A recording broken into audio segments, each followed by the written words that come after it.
Inside Out 2 is the latest film from Pixar and is the sequel to 2015's Inside Out. How is that movie nearly 10 years old? Now, I'm going to keep the plot description for this movie quite vague because the trailers don't really give a lot away. In Inside Out 2, Riley is now a teenager, which comes with balancing old and new friends. That also comes with old and new emotions. The first Inside Out is not just one of my favourite Pixar movies, it's not just one of my favourite animated movies, it is one of my all-time favourite movies, period. I recently rewatched it, I still think it is an absolute masterpiece. It's funny, it's imaginative, and it's profoundly moving. So when they announced Inside Out 2, I was like, okay, this is clearly just a cash grab, but trailers and marketing can do wonders. It felt like it was going to be a worthy continuation, and therefore I was excited. Now, I'm not going to dwindle on the animation too much, because you all know the film looks amazing. It's what Pixar does. They are incapable of making a bad looking movie. The colours are so vivid, and I'm not going to give anything away, but they do some interesting things regarding animation style. When I rewatched the first Inside Out, I forgot how funny it was. I remembered it being moving, but I didn't remember how much it made me laugh. And I'm glad to say the humour in Inside Out 2, I think is as good as the humour in the first film. This movie is very, very funny. I laughed consistently throughout, and one of the reasons this movie is very funny goes along with the themes of the film. This is a relatable movie. It's very much trying to capture that feeling and those thoughts of being a teenager. And getting into the themes of the film, I think there are a lot of really intriguing and mature themes. Because Riley is older now, so her mind is going to be more complex, and therefore the film brings in new emotions. The standout being Anxiety, voiced by Hawke. Again, this can be a funny character, but they do stuff with her in the third act that really surprised me. Everything that character does, it's like, yep, yeah,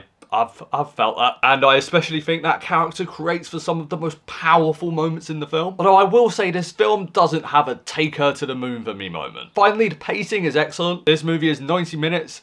And it feels shorter. It moves at a very snappy pace. I do have a couple of issues with Inside Out 2. Firstly, the second act. Now, I don't think this is a bad second act, but it feels very familiar. It can very much feel like a retread of the second act from the last movie. There is a feeling of been there, done that. Therefore, I just feel like they could have done something more original and unique with the middle portion of the film. Also, there are some new characters who I think are underutilized. Out of the new characters, it is Anxiety who gets the bulk of the screen time. I do think they could have done more with such characters as Embarrassment and Envy, because there are times where they can just feel like they're there just for the sake of being new characters. Inside Out 2 is definitely not as good as the first one. I do think Inside Out 1 has a lot more emotional weight, but saying that, I still had a good time with Inside Out 2. It's funny, it's entertaining, it's relatable, and I do think it's one of those films that if you see it as a kid, it will change as you get older. I especially think young kids will just be happy to see a new Inside Out film, but then as they get older, into their teens, into their adulthood, they'll be like, oh, this is a completely different movie than I remember. As far as animated sequels go, this was pretty solid. I'm going to give Inside Out 2 a B. Guys, thank you so much for watching this video. You guys are awesome. Blu-ray Billy, logging off.